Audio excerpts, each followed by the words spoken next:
All right, I am ready. Thank you for joining us and welcome to The Self in the Moment, the second installment of the Digital Void Salon series, where we bring people together to bridge the gap in common understanding of digital culture, media, and technology. How do we view our physical selves in relation to our digital identities? What effect does COVID-19 have on the convergence of the two? What ethical considerations should we account for when migrating the majority of our work to digital spaces? Thank you for joining us here tonight. For this conversation, we are proud to welcome Nathan Jurgenson, the author of The Social Photo, editor-in-chief of Real Life Mag, and founder of Theorizing the Web Conference. And in conversation with Nathan is Dr. Jamie Cohen, the founder of the New Media program at Malloy College. He is a digital media culture expert with a specific focus on YouTube, memes, emergent media, and digital media literacy. Nathan, Jamie, thanks so much for joining tonight. Thank you, Josh. Thanks for setting us up. Thank you, Nathan, very much. I thank you for being here. As you know, or you may know, Digital Void is supposed to be an in-person session. And as we are in the virtual world of being safe and self-distanced, here we are in the virtual space. So thank you for being here from across the country and having this conversation with us. So just a quick premise. So I've been using your work for quite some time, as if you don't know. I started the New Media program about a decade ago. A lot of the work was in conversation with media literacy, digital media literacy aspects. And a lot of that was using, prioritizing the screen as not something to be afraid of, but rather something that is part and parcel of who we are and who we will be as the decade progressed. And so your work became very important as the decade went on to that. So if we could start, if you don't mind introducing yourself, talk about some of your work, and then most importantly, talk about some of the arguments you've made in some of your work too. Yeah, well, thanks for having me in the Digital Void here.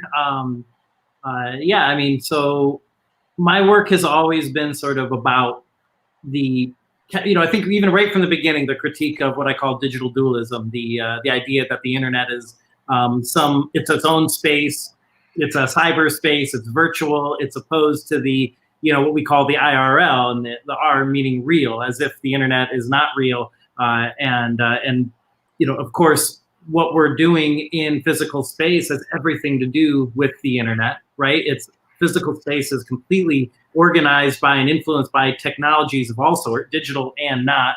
And then, of course, yeah, I mean, maybe some people have like special Zoom backgrounds in their house to, the way that Airbnb influences interior design, to the way that Instagram, changes people's like makeup and body and presentation. And I'm most interested in the ways that what we call physical or material is also influenced by technology, is also virtual, as well as the reality of what happens on the screen and how that is real, how that comprises real bodies and politics and insecurities and feelings and material infrastructures. And that's what I'm usually most interested in. And I tend to critique anything that sort of downplays either end of that. So, I was kind of coming to that when I was first writing my dissertation. It was like, this is like a decade ago now. And it's like chapter 1, I want to be like a sociologist of the internet, but I don't think my unit of analysis, which you kind of want to do in your dissertation, what do I study? And it seemed very clear to me that my unit of analysis wasn't going to be like what I was seeing other academics do, as well as like newspaper op-ed or whatever, just like kind of general conversation where it's like, you have the internet, here's your internet, and I study this thing that's the internet. And it seemed to me that was exactly wrong. And instead, really what people should be thinking about is our augmented reality, that we have one reality and it is augmented by many flavors of information, and digitality is just one. And so I kind of wanted to lay out that's my unit of analysis. And digital dualism was just like a term for people for this thing that I wanted to kind of reject. So that's kind of started my academic background. And then obviously I've written quite a bit outside of the academic space and a lot about photography. So I wrote a book called The Social Photo that was published with Verso last year. And I mean, really everything I'm doing kind of comes from this initial critique. And I think photography was just a very interesting and sort of busy intersection of the physical and the digital, and so it just seemed like a nice project. And Yeah, we do. I run the Real Life magazine, something I started, and myself and editors run that. We publish essays right now, where we usually publish twice a week, and right now we're kind of reorganizing our whole deal. Maybe we could talk about that. Theorizing the Web. This year was supposed to be, last weekend was supposed to be the 10th annual Theorizing the Web in New York City. Obviously, we had to postpone that to October in New York City. Maybe we could talk about we had to make a decision. Do we do it over video like this, or do we continue to do it in the same physical space? And hopefully it happens in October. We're obviously watching to see. And also, since 2013, I've been a sociologist at Snap.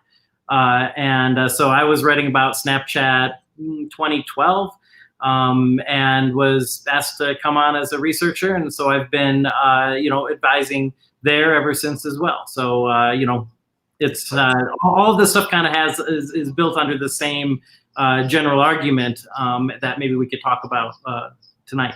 Yeah, absolutely. That's exactly what we want to talk about. I think that it's a very important topic to be discussing, especially in this. We've named this specific episode In the Moment, or The Self in the Moment, because it is in this moment. It's, as you've been very cogently being aware of in Twitter, has changed the way that we even think about technology and screens and communication and authenticity.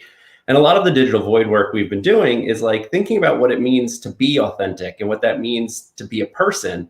And just the same way with, like, we celebrate the idea that keeping Theorizing the Web as an in-person conference. I think that's super important.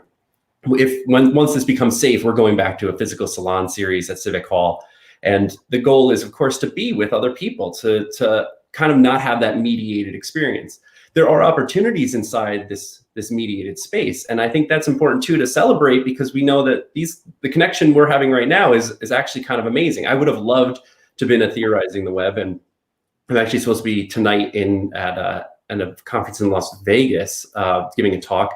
And it's all gone from that, but it doesn't, now we have to kind of not just rethink what it means to be ourselves in this changing moment, but also what our technologies are. So when you were doing these critiques, it was the time that I started teaching before I had a grad degree. So I was very much like this person who's coming in and trying to present that the students using cell phones weren't creating a digital identity that exists away from where we are and we can't access them. It was like very much like, this was the concept that was in the mind. It was always like, new media is something that is supposed to be distinctly different. And I'm like, it's actually us, an extension of us. And to explain that was time to explain, like, what does it mean to present or to talk to each other in these virtual spaces? And it was very exciting to see people also talking about it. Like, it was one of those things, that these moments, and there were several documentaries that came out at the time about what it means to learn in digital spaces. Now, it's like a switch. It was like, here we are in this required digital environment of talking to each other. So first, I want to go over two things. One is the idea of the social photo. First is the idea of the archive, what it means to be in these digital spaces. And then second, I also want to talk about your coda of your book, which goes into the social video, which is like, what does it mean to actually interact in these ways? And I think that's important, because now we're seeing like the reverse of the critique. Now you're seeing people being like, oh, video is the way we're supposed to communicate. It's like, oh, like, here it is. So first I want to talk to you about the idea of people's working from home, people presenting their space, and what that means in a social environment. Traditionally, the archive feed, or the social photo, the liveness of it existed in a temporal space, as in like it exists just at that moment or just after it was being like presented for the most part. And now we're seeing people prioritizing the banal and like their home life and their cooking and things that are everyday life. How does that feel to see that type of switch to people reconsidering how they're using the social photo?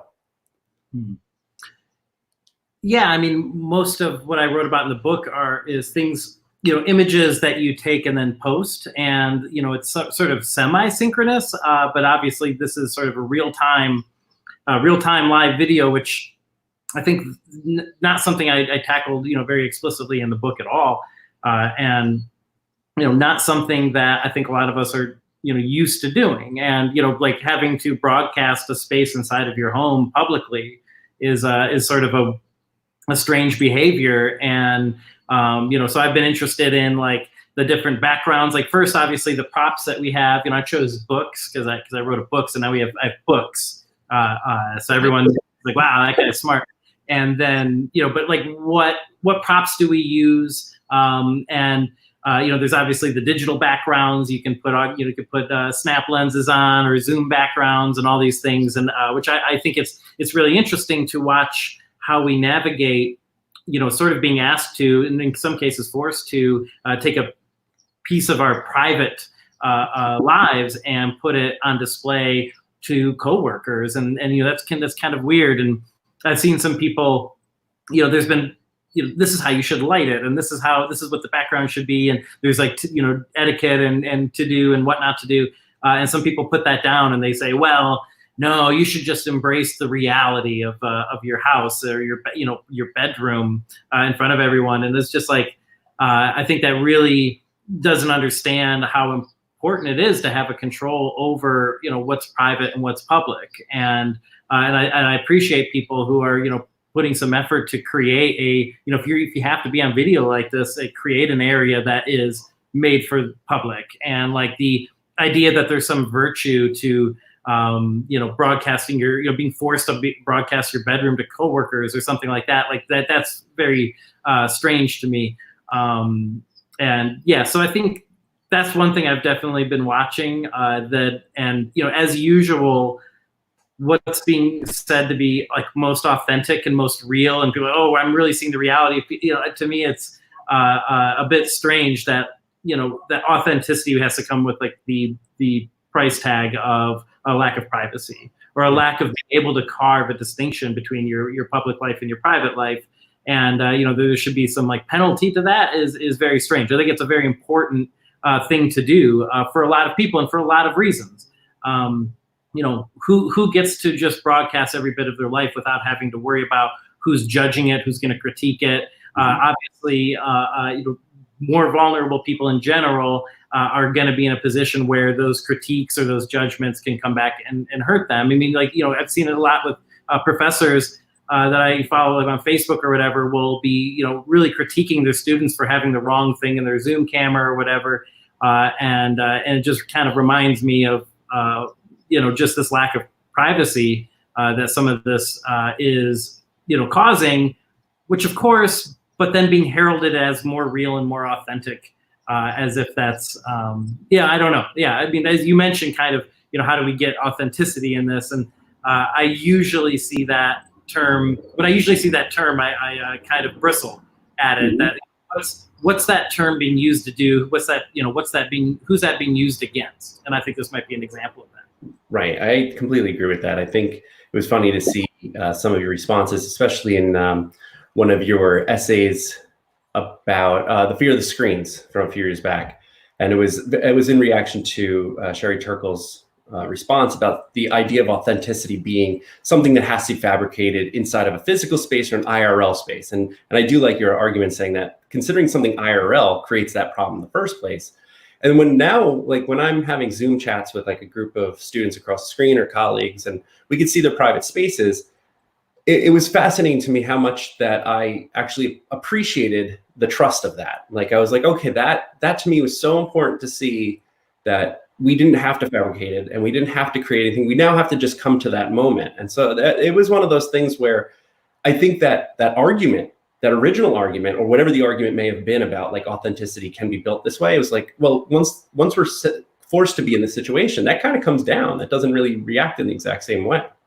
Yeah, I mean, it depends on what control the person has. If you are talking with your family, you're talking with your partner, and them seeing your bedroom, you see people's bedrooms, usually that person pretty well, or there's a sense of intimacy there. And I think that I think the control over that is the important thing. But yeah, I mean, I think it's with that essay, a lot of it was about how the physical space isn't the only physical distance or geographic space isn't the only measure of closeness.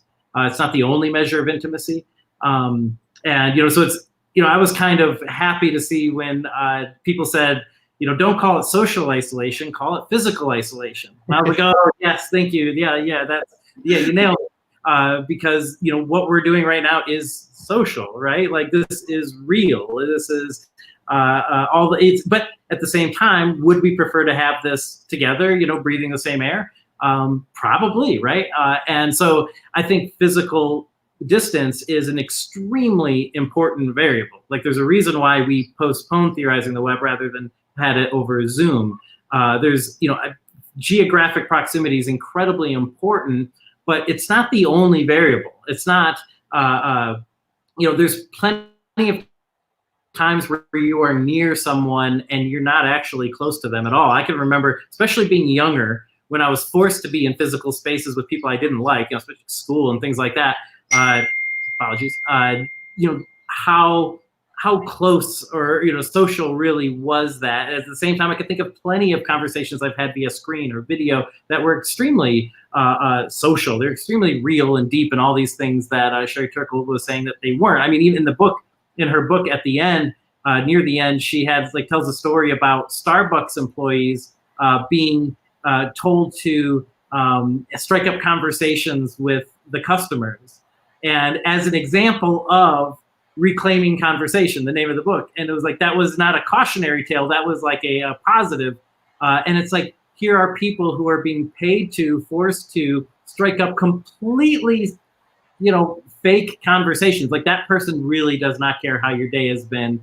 And that's a completely, everything the opposite of what we want to reclaim, right? That's not a deep or social or intimate or whatever conversation, but just the mere fact that it was held in geographic proximity, it must be great, it must be good.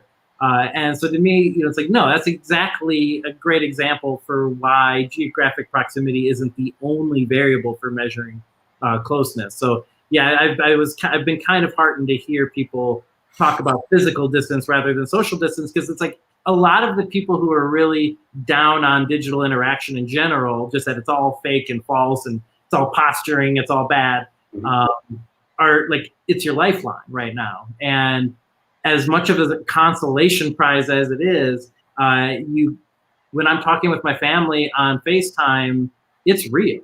Like that's not a simulated, fake, false, terrible conversation.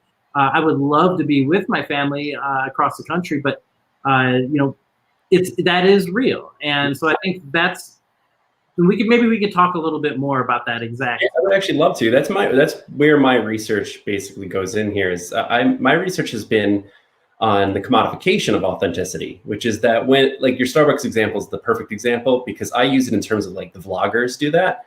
Is that when you're pushed into the space of having to be authentic or fabricate that authenticity, that becomes a tool set rather than a realness. And that tool set can be replicated. And so the easiest example would be a Starbucks thing, because it's like so formulated. It's just like a very much a strip mall authenticity. And when you're talking about like YouTubers or like just creating the presence of something, that becomes replicable simply because the YouTube audience is so niche based that people can copy and paste that type of model of presentation without other channels really knowing that they're duplicating it. And then in my research, I see it as being like further brought into far right spaces, extremism spaces, and used to create this faux feelings, this faux I care about you feelings, when they're not using any physical nor digital proximity. They're just simply talking to the void, not our void, but like just speaking out there. And it actually does this large net pull in because people believe it to be that type of thing. So that, I think that's interesting. I think you and I might disagree, is I would say that process just is what authenticity is. Authenticity is a performance, right? And I think what you're saying is, there's a moment between when a performance is very complicated or very novel in a way that we haven't yet recognized as posturing, and that gets read as authentic. But it will eventually be reverse engineered. Eventually there'll be copycats. Like authenticity is just the most difficult performance. And everything that we come to see as real, being real, like authentic then has capital, like it, or that doesn't have capital. It creates capital. It becomes profitable in some way, and then other people would like to also jump on that land grab, and then they will act the same way. And then once you have a bunch of people doing the same thing, it no longer seems authentic, when really, what we're not noticing, it's not realness that we're noticing, it's novelty that I think we're noticing and calling authentic. Yeah, I like that a lot. Let's talk about nostalgia a bit then, as a result. So Instagram as a tool, as you know, prioritizes the idea of nostalgia, or the concepts of being connected to a past sense, or the idea of the photo itself. And nostalgia, as you you speak about, is kind of a concept of capital. It's kind of created in this way that we could think back toward what the concepts of nostalgia are, what memory is in that way, and what that becomes as a material product. And I'm interested that now we're in the COVID-19 era, we're in the coronavirus pandemic period. People are now posting differently. It's not the same stream as it was, since we're all socially isolated, or digitally isolated, so to speak. People are doing some interesting posts about past. They're using their latergrams to kind of bring up moments of being outside with other people, or being in nature. And that type of nostalgia is a very interesting switch for something that was originally designed as like a FOMO device. Yeah, I mean, right now, I don't think I have anything super interesting to say about the uses of nostalgia right now, just because the easiest obvious answer just seems like the right one, is that we fucking miss going outside and hanging out with their friends, doing all the things that we were posting about. And I don't I'd love to give you some clever counterintuitive response, but that just seems that's all I want to say, because I just feel it too strongly myself to try to give you anything different than that. I mean, it's been weird how many people have said technology was already giving us quarantine, and now that we all can just see the brand new movie on our TV and work from home and do these video things, we'll never go to a movie theater, the office, or theorizing the web, or one of your salons, or we'll never do any of that again, because we're just enjoying this quarantine so much, and, which is I just can't fathom that perspective. I cannot wait to go to a movie theater. I will see anything. And I think that's, we miss our families. We're worried about our families and our friends. And, I don't think it's just all self-interested too. There's just, I think when, right now we're very aware of how fragile, other people are. We're seeing a lot of deaths. We're seeing a lot of sickness. And, we have to, I've been very impressed with, at least people I'm around have been very gentle with each other and understanding that. And I think in that moment when you are, worried about other people, of course, you're going to want to think about them. And, of course, that's something that you'll be posting about, because that's what you're doing. You post what you're doing and what you're thinking about. And I think for right now, it's our friends and family, right? Yeah, that's exactly right. I think there's an addition to that too, that you recently posted and you talked about, which is, you recently highlighted a section of Amanda Hess's article about the coronavirus nature genre. And it was about the uptick in the nature as genre as something we should post. Do you think that's something that is to this moment, or do you think that will last post-pandemic? Yeah, I liked what Amanda had to say about that, and which was so there's everyone's posting about the dolphins and the canals, or the fish coming back to Venice, and all the wildlife, and I live in LA, and the air is really, really clear, and you can see really far, and everyone's loves that, right? And as they should. But I think her take was kind of, I think, the right one, which was, it's also this fantasy or illusion that you're going to be able to undo all the environmental destruction, or a great deal of it, by staying inside for a month, right? When you look at various, I'm not a climate expert at all, but the amount of reduction in our own pollution that it would take to really turn around climate change, it basically takes we'd have to stay in this state, right?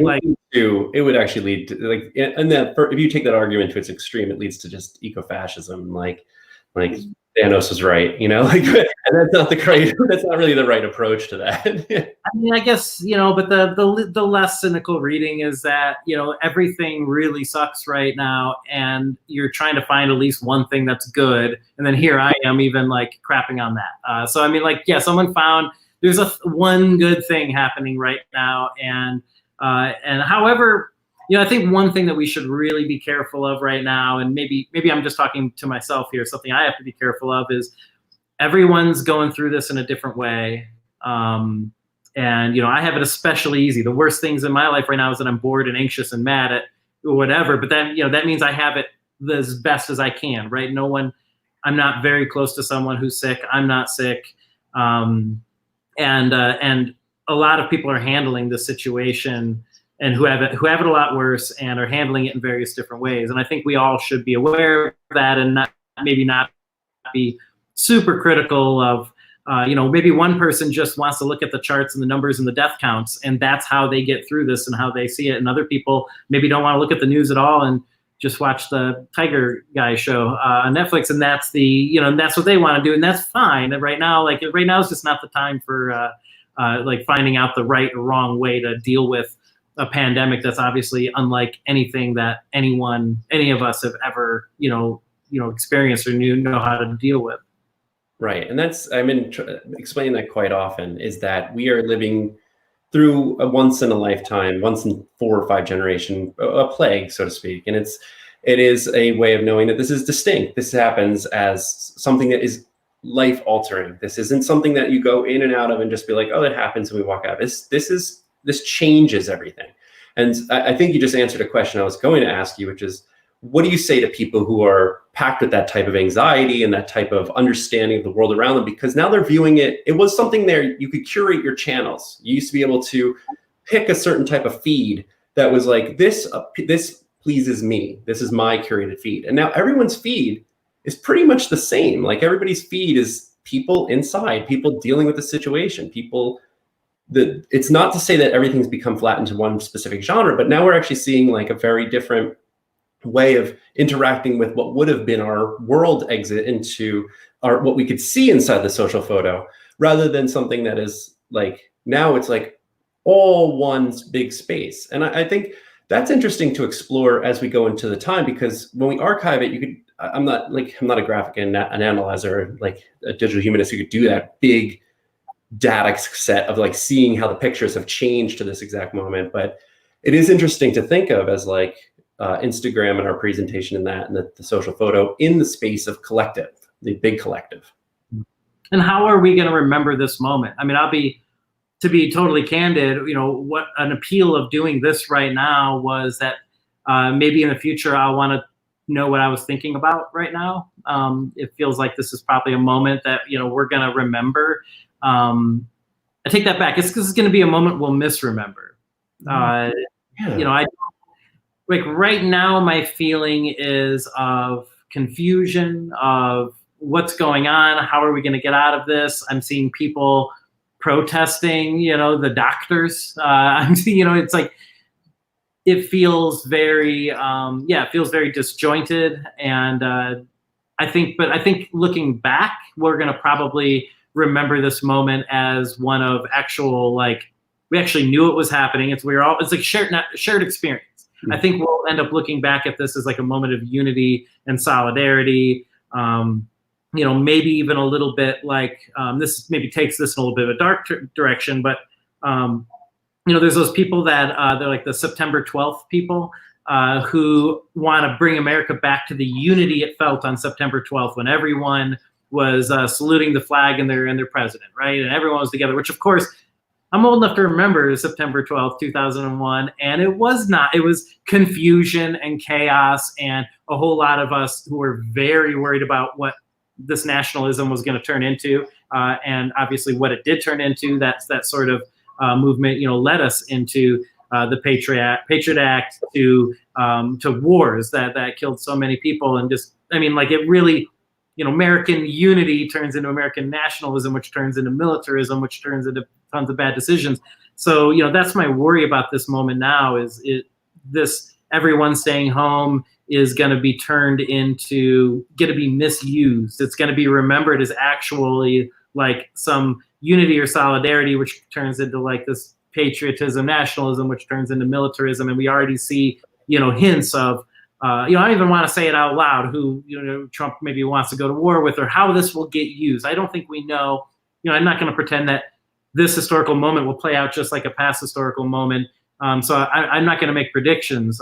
But at the same time, I guess the big question is, how will this moment be remembered? How will this moment be misremembered? And I kind of want to have a little bit of a document of at least where my head was. And I hope I look back and completely laugh at myself for being, so cynical about what this solidarity could lead to. I hope I'm completely wrong about that. I hate to be as cynical as you, like looking back and witnessing. I was we saw 9/11 from my dorm room, and like knowing what the days after were like, and like really knowing them, and then seeing what history is told about them is like a cognitive dissonance. And so you're absolutely right. I think this is one of the reasons why Josh and I had quite a discussion about putting Digital Void on the online, was to create an archive, was to create a moment of like, we can't avoid the situation of speaking about this moment. Like it is all encompassing, and it is the anxiety is real because we don't really have knowing when that ends. It will, but we don't know when. And so that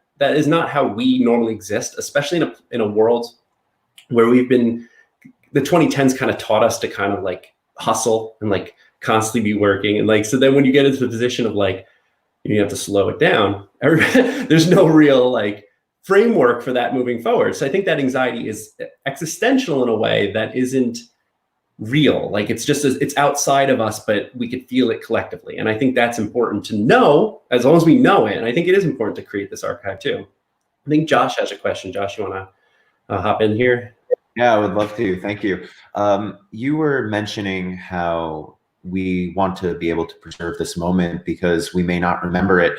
One of the dominant modes of communication over the past 4 years now, since Instagram launched Stories and Live, has been ephemeral communication, temporary communication on Instagram Live, Instagram Stories.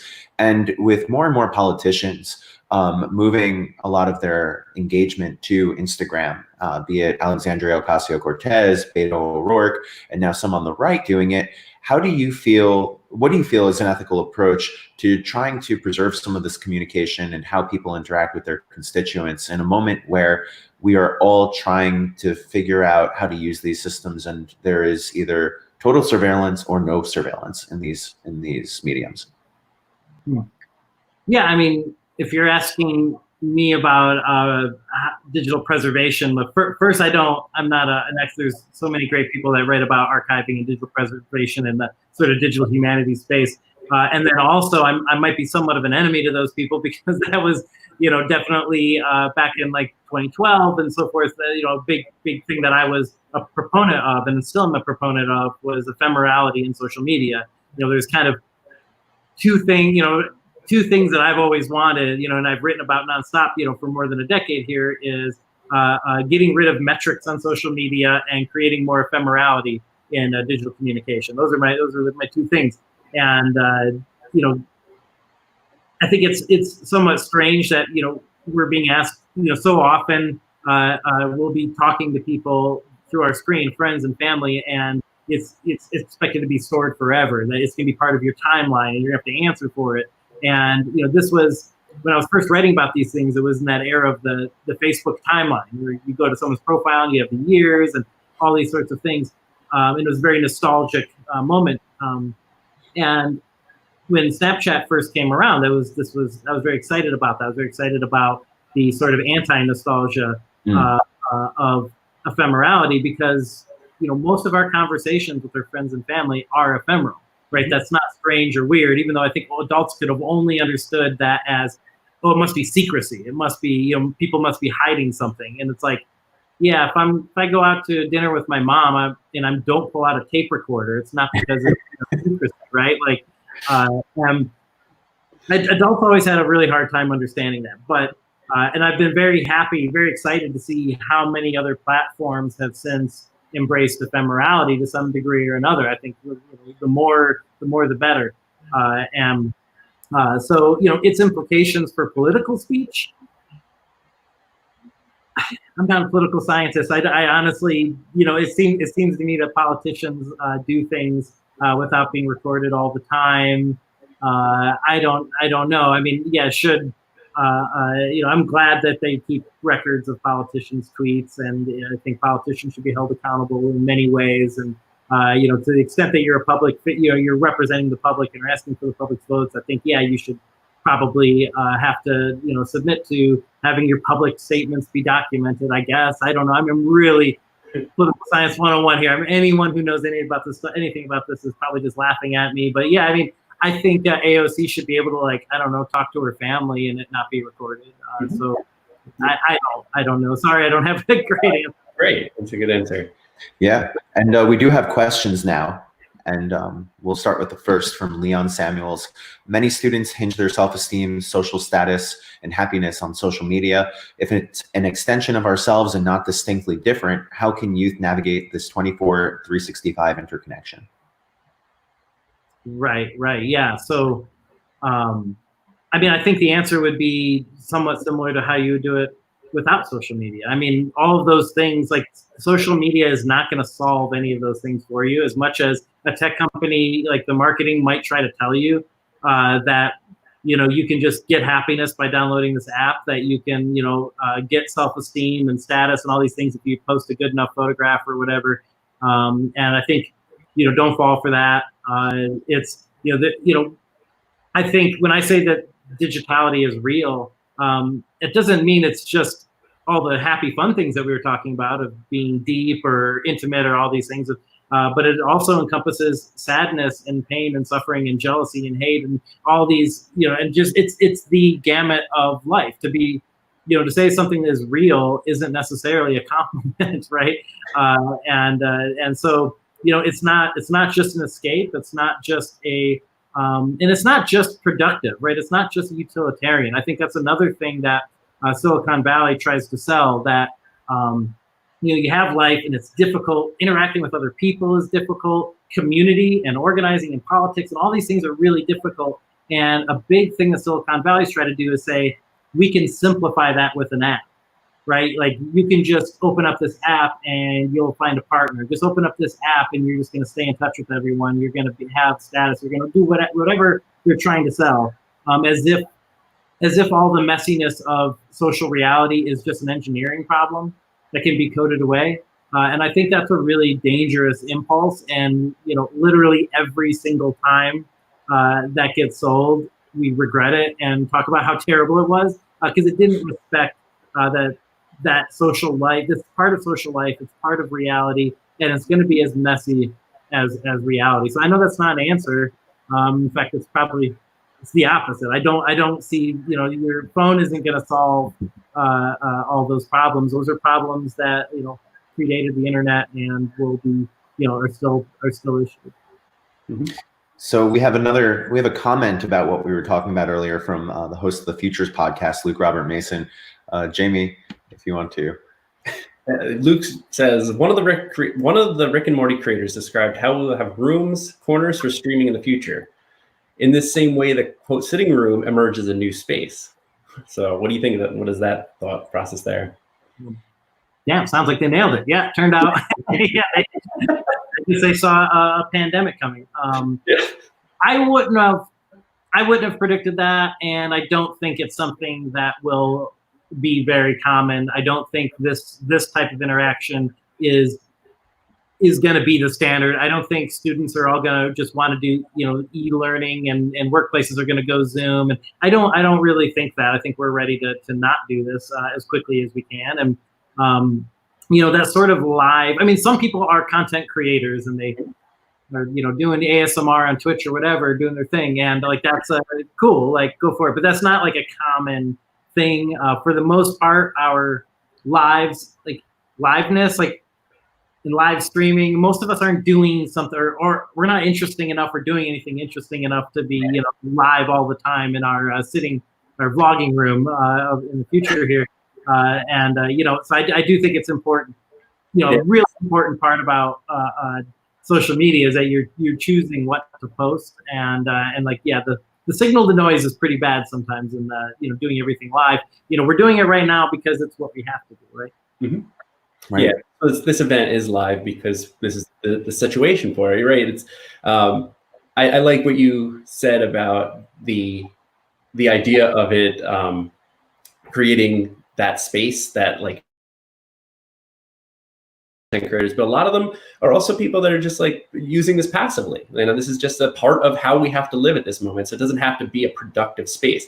And I know to a corporation, they're probably less interested in that. Like they're more interested in like, how do we make this productive? But it is like, there is going to be, personally, I agree with you too. I think when this is over, I think people are going to have the digital exhaustion and want to go outside. They're going to want to like. This kind of reminds me of a point that I kind of wanted to really make this whole time, which is people are right now, we're using the internet so differently than we normally do. And I think that's a point that I haven't really seen people make. People assume that, we've been basically training for quarantine and we've been living our lives online. And now that we have to, we know how to do it or something like that. And I think that's exactly wrong. That the main way we've used social media pre-quarantine was to facilitate interactions with people that we often see away from the screen, right? Like most of what you post are things that you did away from the screen. You mostly are, whether you're, you're chatting and messaging and doing, you have group chats and all that with people that very often you see away from the screen, and that isn't happening right now. So I mean, the point being that for the most part, we have a lot of research that shows us that people who use social media more spend more time talking to people away from a screen, right? It facilitates it. And right now it's replacing it. Mm-hmm. Right now we're doing that thing that I think a lot of people worry about, and it does happen to some degree, that people, instead of going out in the world and talking to people and hanging out, instead they're choosing the internet, as a replacement. And for the most part, that's not how people use the internet before, but now it is. So right now we're kind of doing the thing that I think most people worried about, where we're only online and we're only doing this video. And that's when you would need that room, right? When you want to spend all your time via video, which I, again, don't think people would choose to do. And so to me, it's somewhat ironic and funny that those people are now finally recognizing that this is real and that this is important, precisely in the moment in which we're using it in the most virtual, antisocial way that we ever had. Yep. Yeah. Yeah. So I don't even know where that fits into the discussion, but like to me, I was going to bring that up later when you were like, "We won, guys." This is people are now thinking. No, like right now we are using the internet in the most antisocial way that we ever had. This is and yes, I 100% agree. This is the most antisocial. It's still social. It's still important. It's still deep. It's still all those things. But it's literally the least of all those things that it's been. Right. I'm saying like it was funny that like all these people are coming to this moment and being like, here we are, we've made it. And it's like, no, that's against the argument here that we're still people. We still exist in physical spaces. That's a lot of what we do too, is like we try to remember that as humans, we're complicated. We're not just, one or the other. And that's like exactly what your point is. We have two more comments coming in, Josh. Sophia asks, or says, this whole conversation reminds me of how new modes of representation always cause social anxiety around deception. Plato and poetry, the novel and reality. To what extent is social media and authenticity the next generation of this anxiety about properly perceiving reality? Yeah, I think that's exactly right. I think that's I think you know exactly what you're talking about. This has been an anxiety that we've had for a very long time. What is real and what isn't? And I like the reference to Plato, and obviously Plato was also concerned about what happens when some form of sociality, an idea, writing an idea on a cave wall, what happens when that leaves a very specific time and place, the present and the here. And right now my ideas are leaving Los Angeles. And if my book maybe potentially could be read in the future, and it left its present, and there's a lot of anxiety around that causes causes many great potentials in being able to learn and share knowledge, and obviously creates negatives and where people aren't attending to the, maybe the people right around them or the space around them. But yeah, that's this has been an anxiety we've had, throughout modernity, throughout, post-Enlightenment, when, I'm not a historian of pre-modern history, but I do know, since modernity, there's been a constant preoccupation with what is real, who the self, like what's the real self, what's authenticity, and what's truth, right? Because we're not in a moment anymore where truth is just handed to you by scripture or a king. Who you are isn't completely bound to where you were born and your social position. Like people today have the task of becoming someone and having to get it right. Like you actually get it wrong. Like people say, be yourself. And then which presumably means you can not be yourself and you could fail at it. These are all brand new things for modern human beings to grapple with. And so throughout all of modernity, you've seen the same critiques that there's so much information and knowledge out there that I can't know anything. People said that 50 years ago, 100 years ago, 200 years ago, tomorrow, right? That society is moving too fast. The speed of social change is accelerating. Again, it's been accelerating for all of modernity.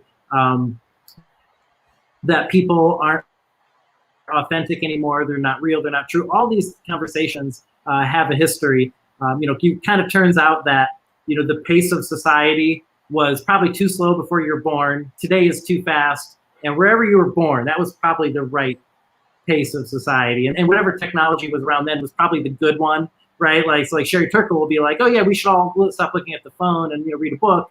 But of course, you could rewind 100 years, 150 years, and novels were a huge crisis. And the idea that women were reading about things that weren't happening inside the house was going to end end families and the whole social order.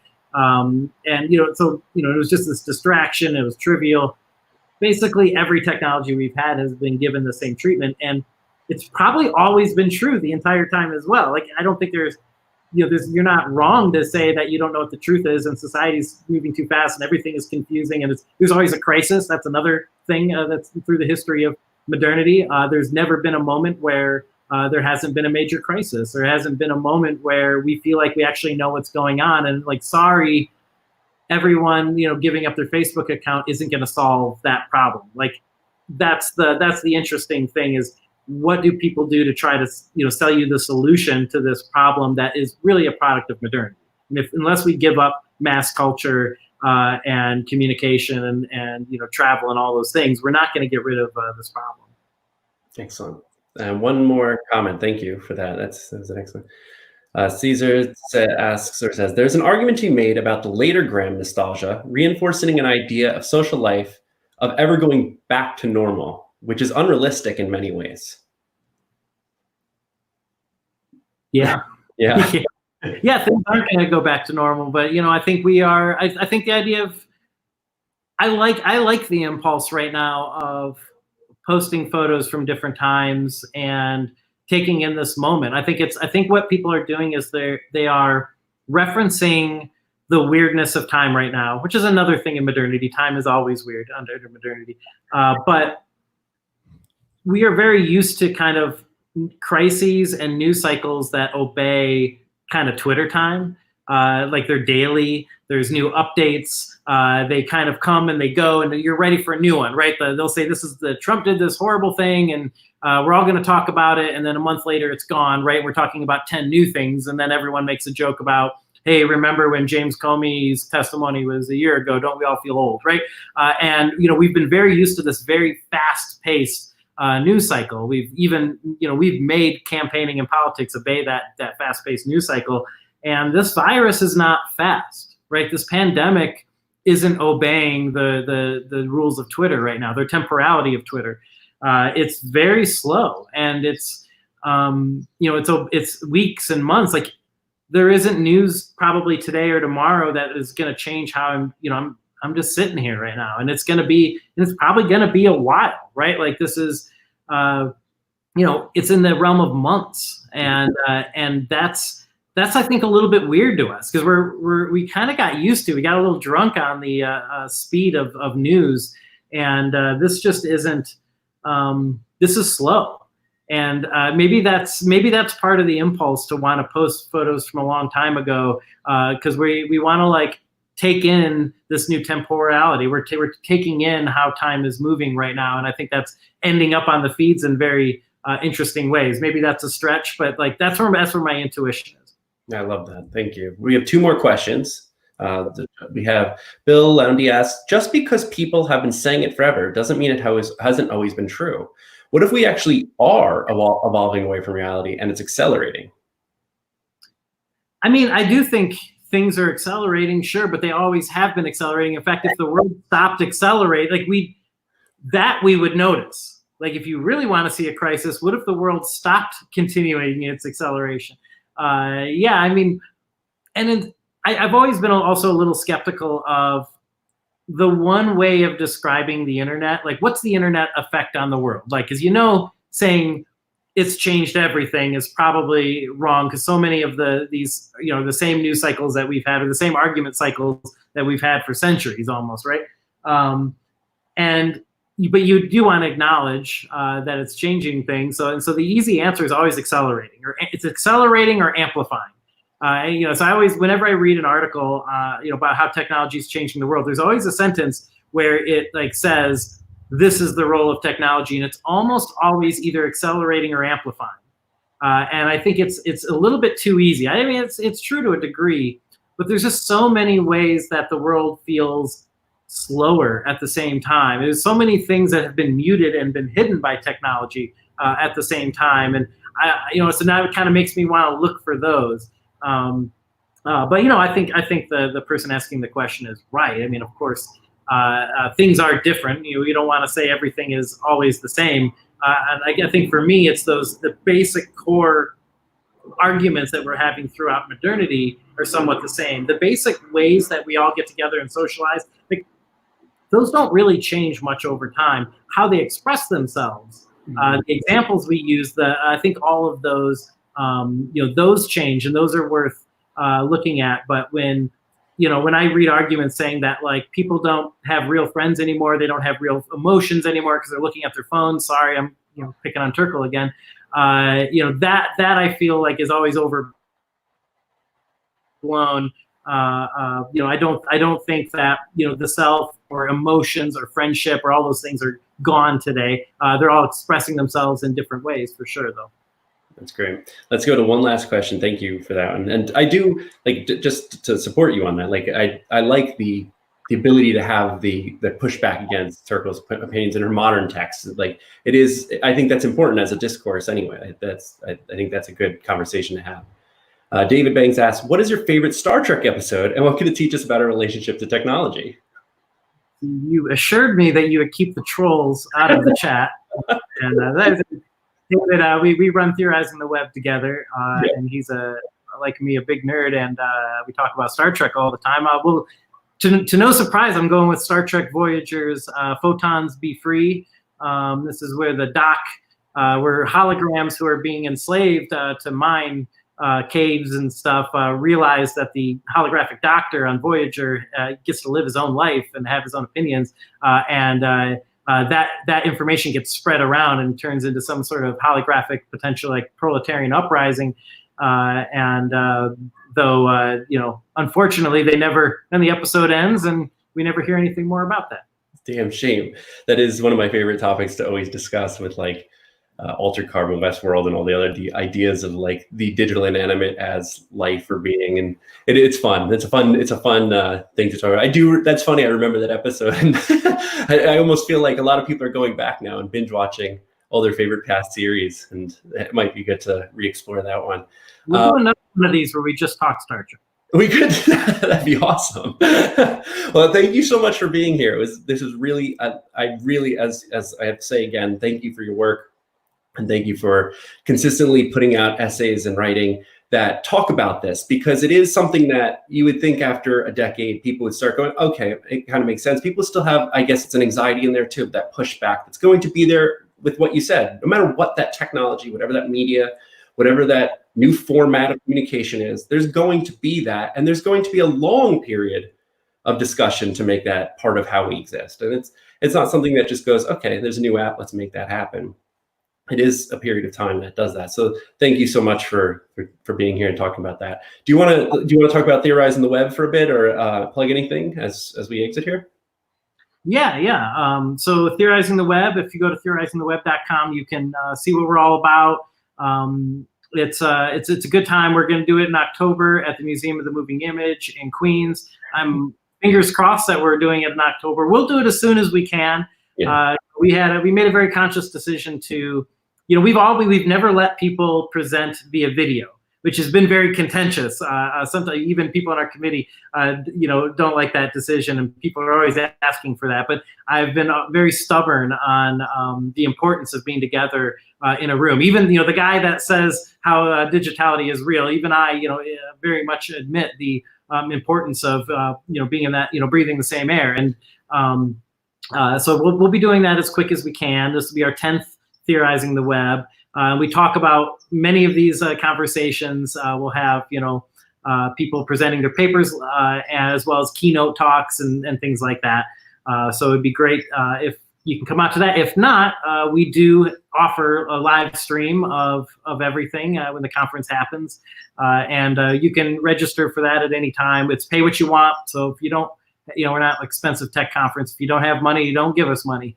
But if you do, we do it on a shoestring budget. So that'd be great. And I'd love to point people towards Real Life Magazine, reallifemag.com. We run a couple essays a week on all these same topics. And we have an archive over the last 3.5, or close to 4 years now that we've been doing Real Life Mag. So it'd be great to, have people check out that. And just myself, I don't know, I tweet, I wrote a book, whatever. You can ignore, if you've listened to me for an hour, that's enough. Don't. Well, thank you so much. I will be following. I was going to plug Real Life Mag if you didn't. When I went through my citations and looked back, several essays I've cited in my papers. So it's a very important source of this topic. So yeah, thanks for working. Well, shout out to the fellow co-editors as well at Real Life, Alex Mlakov, Rob Horning, Soraya King. They do the heavy lifting on that project. Well, thank you to them as well. Thank you.